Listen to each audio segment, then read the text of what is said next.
สบายดีทุกคนมาพบกันอีกแล้วเนาะมื้อนี้ลาทอจะพาทุกคนไปเรียนเกี่ยวกับหลักการนำใช้คำเนาะโอเคเป็นอะไรเราไปเบิ่งกันเลยคือมื้อนี้ลาทอจะพาทุกคนไปเรียนการนำใช้คำว่า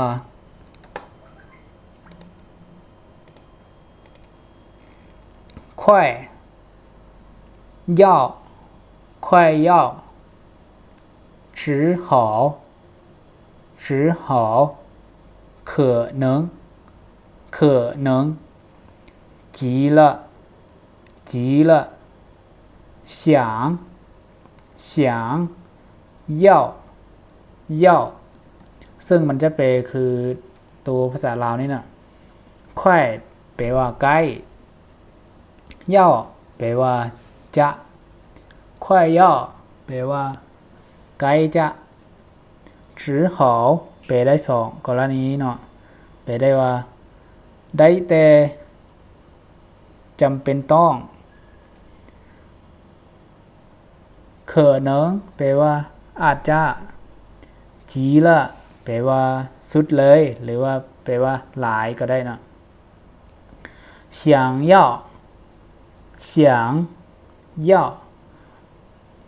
แปลว่าอยากย่อแปลว่าจะโอเคเราจะมาเรียนการนำใช้เลยเนาะแล้วก็จะยกตัวอย่างให้ทุกคนเป็นอะไรไปเบิ่งกันเลย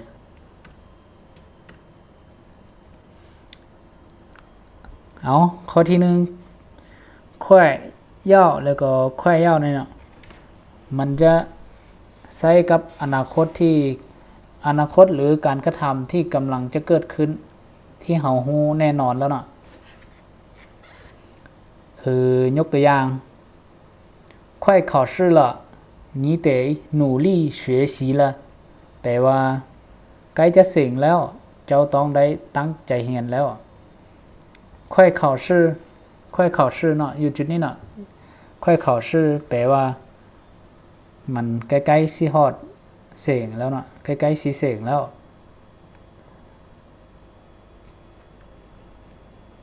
เอาอ่านอีกทีนึง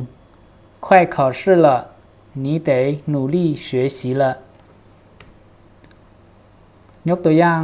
ที่สองเนาะคือสีแดงนี่ข้าพเจ้าจะใส่เป็นคำศัพท์อยู่ถึงนี่เนาะ快要放假了我们打算去旅行快要放假了我们打算去旅行แปลว่าใกล้จะฮอดยามพักแล้วพวกเราวางแผนไปเที่ยวกันหรือว่าใกล้จะฮอดยามพักแล้งเนาะเอาไปเบิ่งตัวอย่างอีกตัวอย่างนึง新年要到了我要给朋友寄贺卡新年要到了我要给朋友寄贺卡แปลว่าใกล้จะฮอดปีใหม่แล้วค่อยจะส่งบัตรอวยพรให้หมู่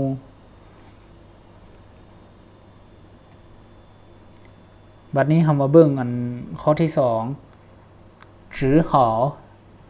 อมันแสดงถึงบ่มีทางเลือกอื่นแล้วเนาะตัวนี้เขียนบ่หมดคือยกตัวอย่าง没有饭了我只好ตัวนี้ทาสีผิดเนาะ我只好吃面条了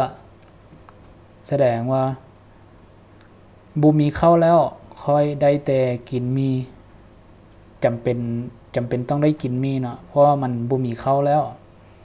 没有饭了我只好吃面条了โอเคเบิ่งตัวอย่างต่อไปยกตัวอย่างที่สอง我感冒了头疼发烧只好请假了我感冒了头疼发烧只能请假了แปลว่าค่อยเป็นหวัดเจ็บหัวเป็นไข้ร้อนจำเป็นต้องได้ลาพักเนาะ จำเป็นต้องได้ลาพักเอาเบิ่งตัวอย่างอีกตัวอย่างนึง我基础不好只好努力学习了我基础不好只好努力学习了แปลว่าพื้นฐานค่อยบ่ดีต้องได้ตั้งใจเรียนแล้วแปลว่าแสดงว่า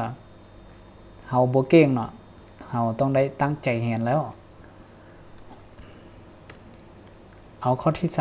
3可能มันจะใช้กับอนาคตคือกันกับอันค่อยย่อเนาะแต่ว่ามันจะเป็นอนาคตที่บ่แน่นอนเนาะเฮาจะบ่ฮู้แน่นอนว่ามันหรือว่าจะเป็นการเดาเอาก็ได้เนาะยกตัวอย่าง他可能生病了所以没来上课他可能生病了所以没来上课แปลว่าเราอาจจะเป็นไข้แล้วจึงบ่มาโรงเรียนคือว่ามันจะเป็นการเดาเนาะมันจะบ่แม่นแน่นอน周末可能下雨我们别出去了吧周末可能下雨我们别出去了吧แปลว่าวันอาทิตย์เนาะหรือว่าวันพักวันเสาร์วันอาทิตย์นั่นเนาะวันอาทิตย์อาจจะมีฝนตกพวกเฮาบ่ต้องไปแล้วบางเทื่อเขาอาจจะไปสอกกินไปไม่อย่างบางอย่างนี่นะ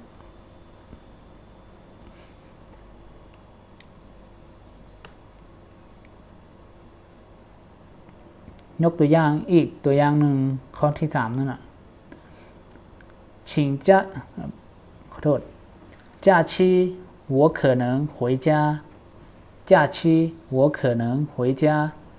แปลว่าพักโรงเรียนค่อยอาจจะกลับบ้านหรือว่าพักแรงเนาะช่วงพักแรงนี้ค่อยอาจจะกลับบ้านก็ได้假期我可能回家เอามาเบิ่งอีกคำที่4เนาะจีละนี่มันจะเป็นคำเสริมท้ายของประโยคเนาะให้ประโยคนั้นมันสมบูรณ์ยิ่งขึ้นหรือว่าให้มันมีความหมายขึ้นเนาะ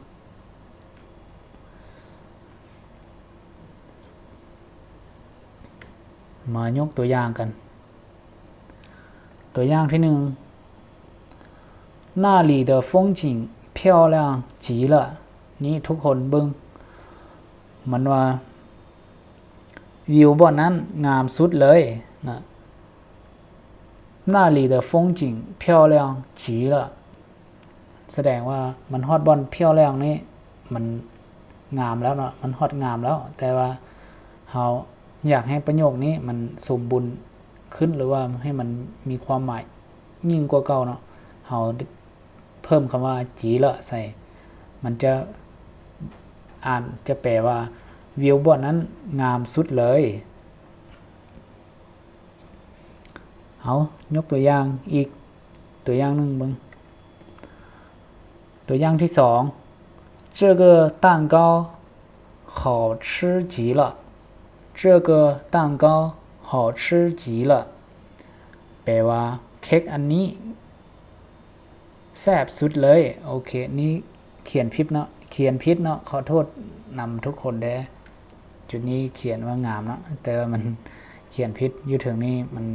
เขียนว่ากินเนาะ这个蛋糕好吃极了แปลว่าถ้ามันบ่มีตัวจีนี่มันจะแปลได้ว่ามันแซ่บซื่อๆเนาะแต่ว่าถ้ามันมีตัวจีมันจะเพิ่มอีกคำหนึ่งว่าแซ่บสุดเลยหรือว่าแซ่บหลายก็ได้เนาะตัวอย่างที่3结婚后他觉得幸福极了结婚后他觉得幸福极了แปลว่าหลังจากที่เราแต่งงานแล้วเรารู้สึกมีความสุขหลาย หลังจากแต่งงานแล้วเรารู้สึกว่ามีความสุขหลายเนาะเอาข้อที่5ข้อที่5มันก็จะเป็นการกระทำเนาะคือยกตัวอย่างหนึ่ง我想学习英语มันจะเป็นการกระทำหรือว่าการคิดนั่นเองเนาะ我想学习英语也想หรือว่า也要学习日语我想学习英语也想หรือว่า也要学习日语แปลว่าข้อยอยากเรียนภาษาจีนและอยากเรียนภาษาญี่ปุ่นหรือว่าแปลอีกอย่างหนึ่งก็ข้อยอยากเรียนภาษาจีนและจะเรียนภาษาญี่ปุ่นคือคำว่าจะนี่มันเป็นคำแน่นอนน่ะแต่ว่าคำว่าเฉียงนี่มันจะเป็นบางเทื่ออาจจะบ่แน่นอนแต่ว่าตัวเย่านี่มันแปลว่าจะแน่นอน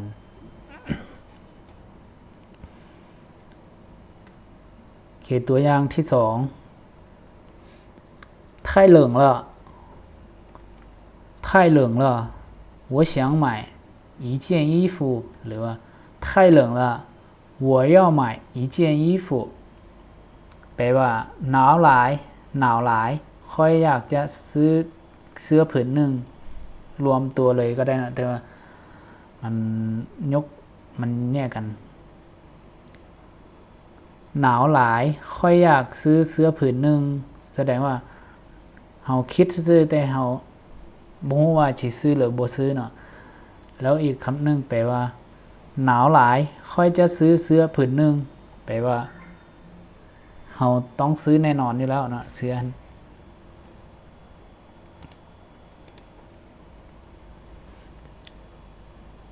เอาตัวอย่างที่3